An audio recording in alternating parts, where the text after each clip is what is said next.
Bonjour, bienvenue sur le plateau de Bâti Journal TV. Nous sommes à Rennes pour le salon Artibat. Et ce matin, pour notre première émission, nous allons nous intéresser à un couple intéressant qui est le bois et les biosourcés. Et alors, le bois est un biosourcé, évidemment, mais on va voir comment le bois peut s'inscrire avec d'autres matériaux biosourcés. Avec moi pour en parler, Julie Poisson, bonjour. Bonjour. Vous êtes chargé de mission à la Fédération de Bretagne pour la filière biosourcée. J'ai pas dit tout à fait correctement La Fédération bretonne des filières biosourcées. Voilà, Fédération bretonne des filières biosourcées. Est-ce que vous pouvez m'expliquer de quoi il s'agit? Oui, c'est une fédération qui a été créée en 2019 et qui regroupe 8 filières de matériaux biosourcés. On a aussi un géosourcé parmi les 8. Donc on a le bois, la paille, les lins et chanvre, la terre crue, le textile recyclé, la ouate de cellulose, le roseau et les algues. Et donc cette fédération a pour objectif de promouvoir le développement de ces matériaux biosourcés en Bretagne. On va voir comment ça se passe. À côté de vous, monsieur François-Xavier Vandeville, bonjour. Bonjour. Vous êtes au collectif Paille Armoricain, vous êtes le responsable? C'est ça, coprésident. Co-président du collectif Paille Armoricain. Qu'est-ce que c'est que le collectif Paille Armoricain?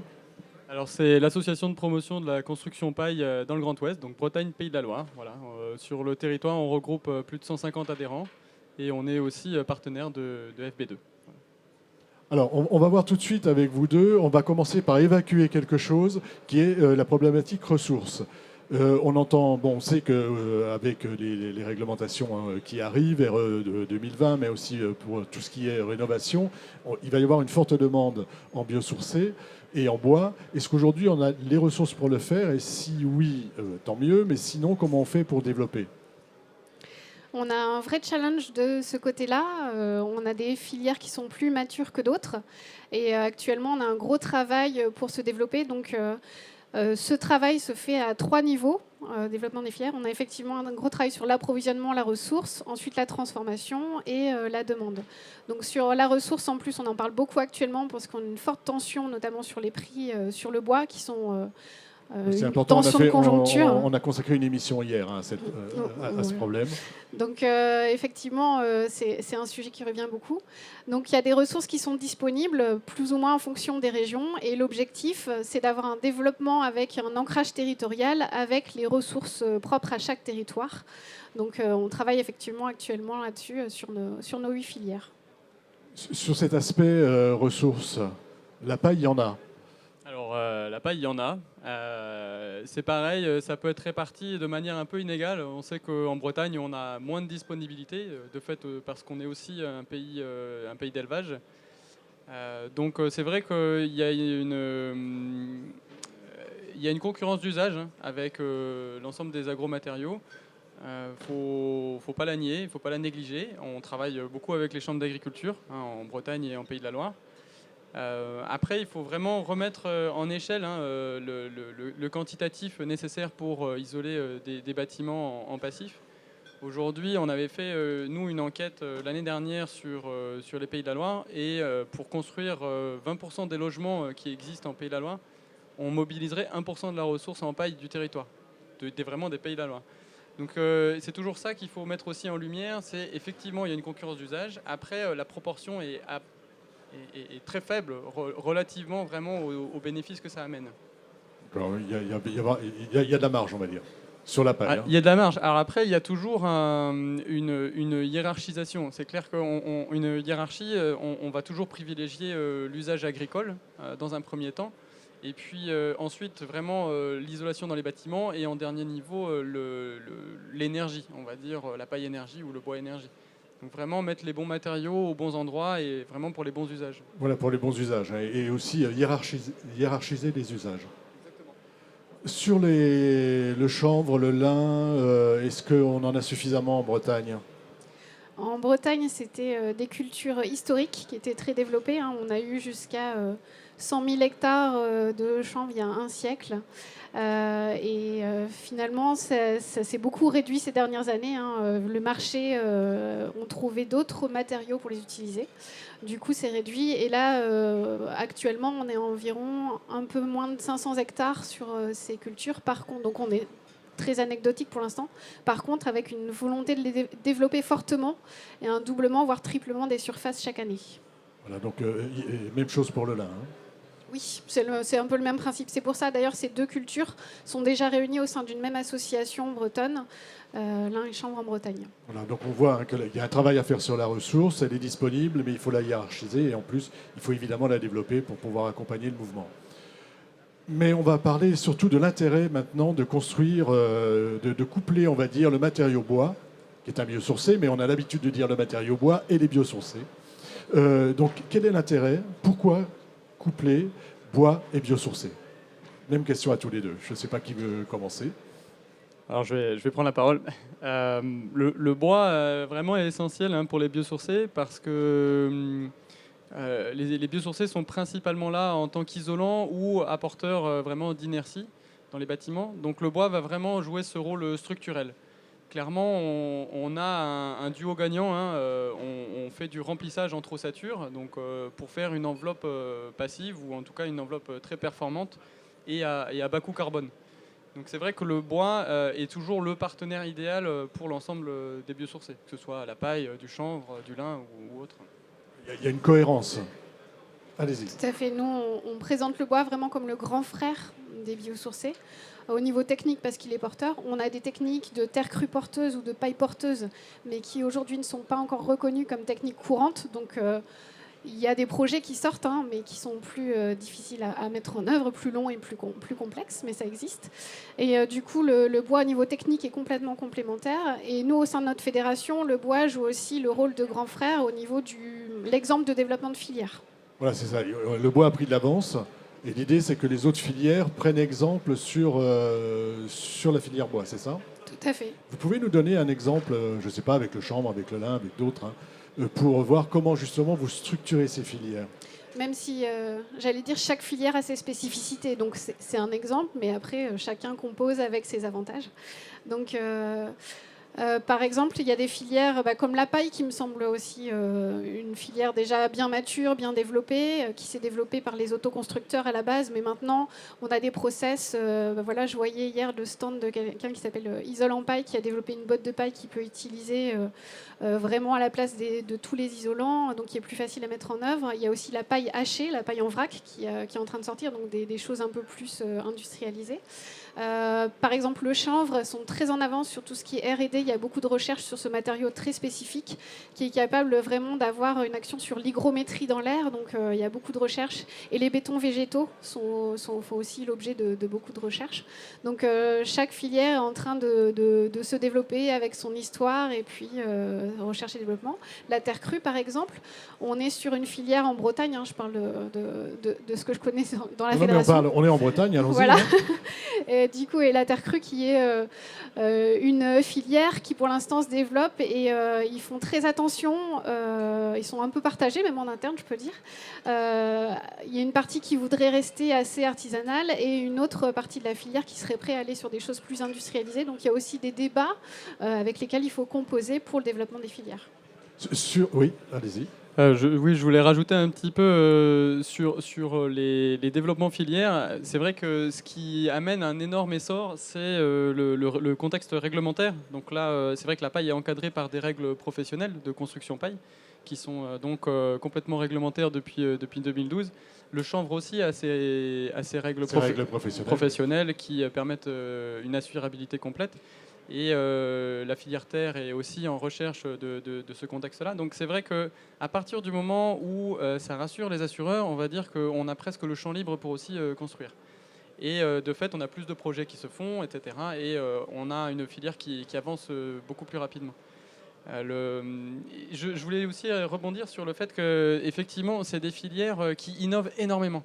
Énormément, et je l'insiste là-dessus parce que même dans les 3 dernières années, par exemple, effectivement, on a des nouveaux formats de bottes qui arrivent pour vraiment s'insérer parfaitement dans des ossatures bois. On a effectivement de la paille hachée, il y a des panneaux de paille compressée. Enfin, il y a énormément d'innovations et je sais qu'il y a la même chose dans le champ, il y a la même chose aussi dans la terre, hein, il y a beaucoup de recherches là-dedans. Donc vraiment, c'est très, très, très dynamique. Ouais.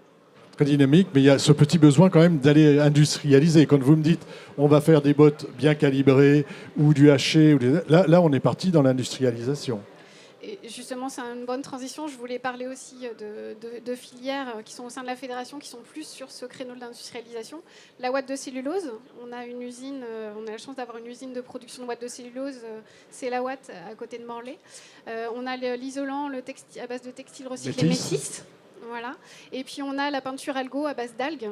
Donc là, on est vraiment sur 3 industriels qui sont ancrés fortement sur le territoire breton. Voilà, ils sont ancrés sur le territoire, ils n'ont pas peur du mot industriel. Parce que c'est un peu ça le problème, entre guillemets, des biosourcés. C'est-à-dire qu'on on a tendance à... C'est parti des autoconstructeurs, c'est parti de gens qui étaient un peu moteurs, mais très écolos, et qui, aujourd'hui, n'auront peut-être pas envie qu'on aille vers l'industrialisation. Et pourtant, si on veut changer d'échelle, vous me direz si je dis une bêtise, il faut aller vers l'industrialisation ou pas? Alors, oui, en fait, il y a toujours eu dans le marché de la construction plusieurs niveaux, hein. On voit bien que même des maçons qui font des maisons individuelles ne vont pas aller sur du logement, sur 2000 logements collectifs. Donc, effectivement, il y a toujours eu plusieurs échelles dans le bâtiment et nos filières n'y font pas exception. Effectivement, on était beaucoup présents sur les petites échelles. Et de fait, comme ces solutions aujourd'hui sont pertinentes, se développent effectivement des plus grands projets, des lycées, on a des logements collectifs aussi, même des centres-bourgs, des centres-villes, des immeubles qui arrivent. Donc effectivement, on aura un besoin d'industrialisation parce que on sait qu'on a les solutions pertinentes pour demain. Donc de fait, on y arrivera. Mais il faut effectivement jongler en comment est-ce qu'on arrive à coordonner ces différentes échelles et garder aussi cet esprit filière comme on l'a développé. Vous nous avez amené un livre. Je voudrais que vous nous le montriez et que vous nous disiez finalement que construire en paille, c'est pas quelque chose... on en parle beaucoup ces temps-ci, mais c'est quelque chose d'assez ancien. Alors, vous pouvez le montrer éventuellement à cette caméra-là. Alors c'est un peu une relique que j'amène de temps en temps. Vous l'amenez régulièrement. Je l'amène régulièrement. Je vous ai déjà interviewé et vous l'aviez déjà.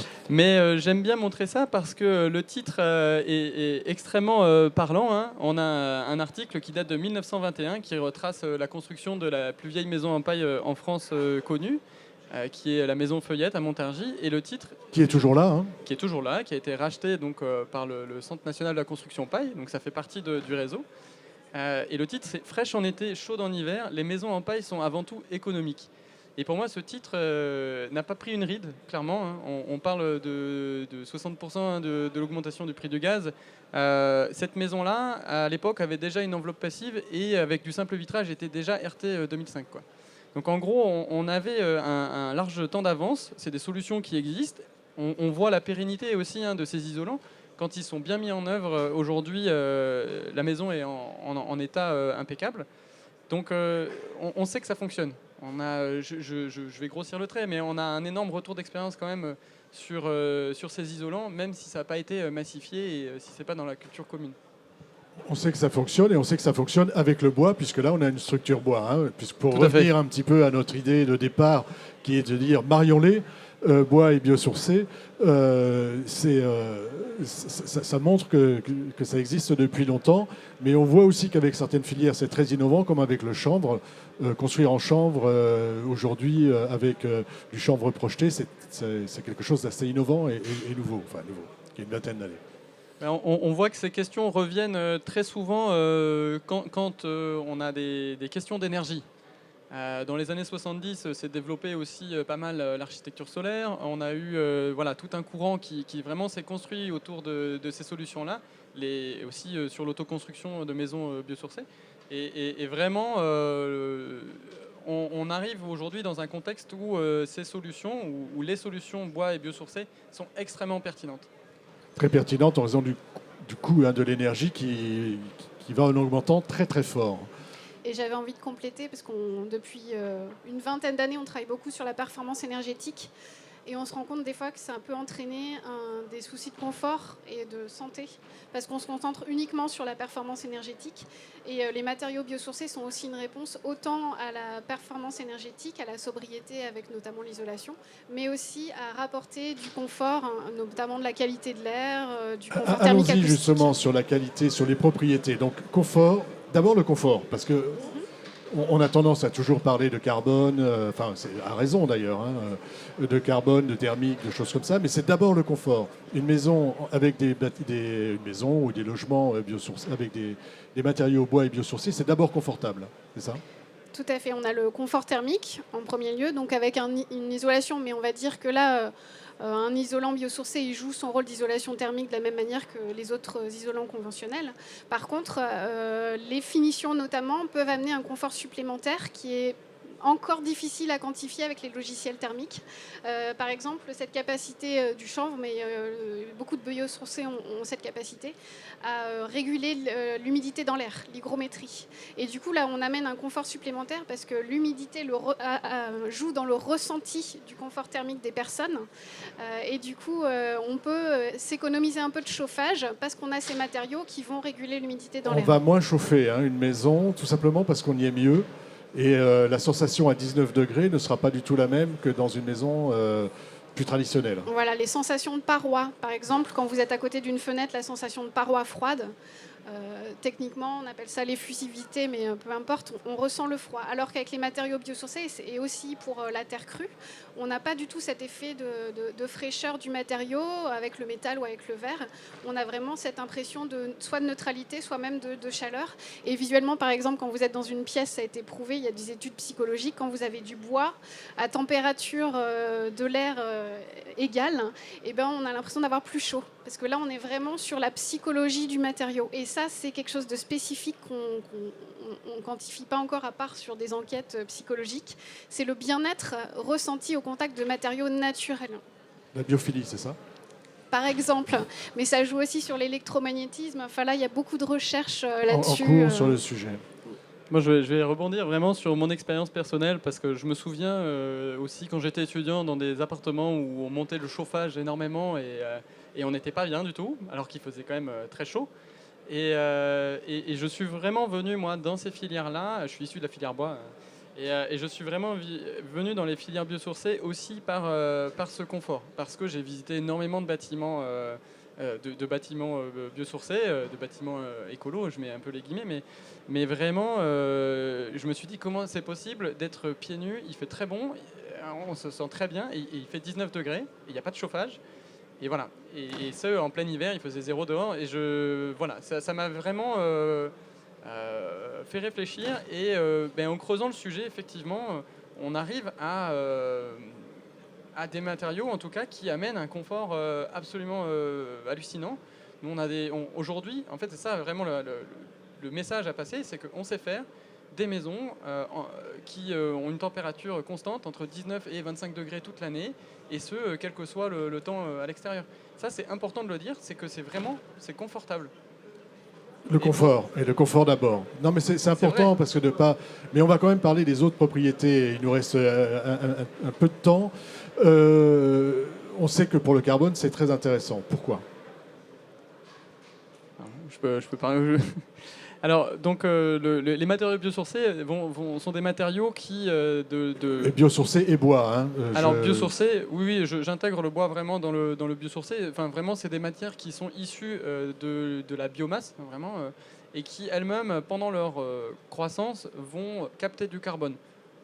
Un arbre, en gros, on réduit ça un petit peu sous l'équation, il capte du CO2, il relâche de O2, il garde le carbone pour vraiment faire la constitution de l'arbre. Donc de fait, quand on va utiliser du bois et qu'on va le stocker pendant une cinquantaine d'années dans une maison, 50 ou 100 ans, c'est vraiment du carbone atmosphérique qu'on va stocker sur le moyen terme, en tout cas, dans des bâtiments. De fait, on réduit aussi la quantité de CO2 qui est dans l'air ambiant. On a la même chose avec les matériaux biosourcés au sens large, une grande partie. Alors, il y a les géosourcés qui sont là et qui, eux, n'ont pas de carbone, mais dans le principe, en tout cas, viennent amener d'autres avantages. Et puis, je vais presque prendre le contre-pied sur ce qu'on disait sur la ressource par rapport aujourd'hui, est-ce qu'elle est disponible ou pas disponible, on se questionne très peu sur le sable, par exemple. Et pourtant, c'est une ressource qui est renouvelable, mais à l'échelle de 100 000 ans. Voilà. Le bois, on va parler de 40, 50 à une centaine d'années. La paille, elle arrive, ou le chanvre arrive tous les ans. Donc il y a une question de cycle qu'il faut aussi réintégrer. Une question de cycle très court pour les biosourcés, autre que le bois. Exactement, et qui stocke le carbone. C'est exactement ce que j'allais dire. Il y a le carbone, mais il y a aussi la raréfaction des ressources. Et on est aussi sur une ressource qui se renouvelle chaque année. Ou alors les arbres, c'est un petit peu plus long. Mais voilà, effectivement, on commence à le sentir. Avec le Covid, voilà, il y a eu des tensions qu'on ressent sur certains matériaux. Mais ça va aller crescendo. Ça va aller crescendo. Et on n'est pas obligé de brûler le bois à la fin. On peut le réutiliser, on est d'accord. Un petit mot de la fin, justement, puisqu'on y arrive, sur ces avantages des matériaux biosourcés et du bois. Si vous me permettez aussi, je voulais parler de nos 8 filières que je n'ai pas encore parlé. Je veux parler de tout le monde. Allez-y. C'est le roseau. Donc il y a une entreprise qui s'appelle Rhizome à côté de Vannes et qui développe des techniques constructives qui viennent d'Europe du Nord pour développer, on connaît les toits en chaume. Et là, c'est le même principe, mais sur les vêtures de façade en verticale ou en isolant broyé. Et donc c'est intéressant pour la Bretagne parce que la Bretagne est une des régions les mieux dotées en roselières de France. Voilà ce que je voulais dire. À quand le retour des toits de chaume en Bretagne ? Il y en a. Il y en a aussi pas mal en Pays de Loire. Il y a le parc naturel de Brière qui développe beaucoup, parce qu'ils ont des soucis aussi sur l'usure des toitures, donc pas mal de recherches. Et même au niveau national, on peut dire qu'il y a une filière roseau qui est en train de se développer. C'est très intéressant. Parce que là, on est sur des zones humides en plus, donc peut-être un modèle économique pour entretenir des zones humides qui ont tendance, hélas, à disparaître et qui sont très précieuses pour la biodiversité. Le mot de la fin. Alors le mot de la fin, j'en ai beaucoup des mots de la fin, mais vraiment c'est des matériaux qui aujourd'hui on peut construire des bâtiments qui sont confortables, qui sont très économes et qui vont aussi dans le sens du respect des engagements de Paris qu'on s'est donnés. Donc il faut vraiment y aller, ça c'est une urgence absolue. Et également développer les filières en local, parce que ça passera par là. C'est comme ça qu'on fait de l'économie résiliente. C'est le bon matériau au bon endroit et en juste quantité, et si possible, le matériau qui est proche de chez nous. Voilà, on a quelque chose sous la main de très vertueux, en fait. Il suffit de le développer. Merci. Vous vouliez ajouter quelque chose, mais alors 2 secondes. 2 secondes. Non, c'était justement pour illustrer que le regroupement, mais qui se fait dans chaque région entre les filières, illustre bien ce duo gagnant entre bois et biosourcé. Et on voit bien l'intérêt de collaborer et de faire partager les avantages et les forces de chaque filière entre elles. Vous avez de la chance qu'on n'est pas en direct. Et oui, et je rajoute une petite chose encore. C'est vraiment important aussi de dire que ce sont des filières qui sont ancrées sur le territoire et qui amènent aussi de l'emploi, énormément d'emplois, de dynamique et d'envie pour tous les jeunes qui arrivent sur le marché. Merci d'être venu nous parler du bois et des matériaux biosourcés, le bois étant un matériau biosourcé aussi. Une émission à retrouver sur notre site internet, Bâti Journal, et sur les sites de nos partenaires que sont Artibat, bien sûr, et France Bois Forêt. Merci à vous. Merci. Merci.